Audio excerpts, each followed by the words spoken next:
ప్రభునందు ప్రియమైన వాళ్ళారా, ఈరోజు మనకు దేవుడిస్తున్న ఆశీర్వాదాన్ని గుర్తు చేసుకుందాం. మార్కు సువార్త 9వ అధ్యాయము 23వ వచనము.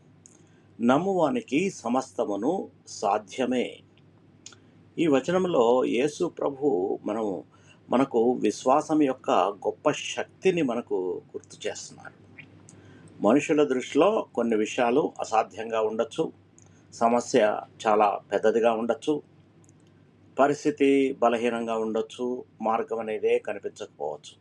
కానీ విశ్వాసముతో దేవుని వైపు చూసేవారికి దేవుడు మార్గాన్ని తెరుస్తాడు.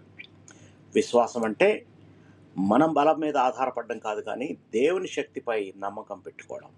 మనం ప్రార్థనలో దేవుని దగ్గరికి వచ్చినప్పుడు, ప్రభువా నాకు సాధ్యం కాదు, కానీ నీకు సమస్తం సాధ్యమని ఒప్పుకోవాలి.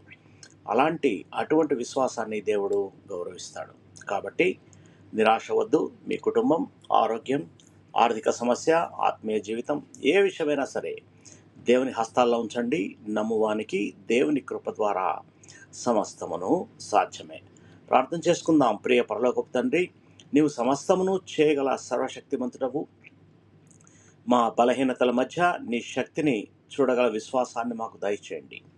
భయము, సందేహము, నిరాశ మా హృదయాల్లోంచి తొలగించండి. ప్రతి పరిస్థితిలో నిన్ను నమ్మి నిలబెట్టకు మాకు సహాయం చేయమని మా ప్రభును, మీ ప్రియకుమారుడైన యేసుక్రీస్తు నామంలో ప్రార్థించి వేడుకొనుచున్నాము తండ్రి. ఆమేన్. దేవుడు మిమ్మల్ని బహుగా దీవించి భద్రపరచునుగాక.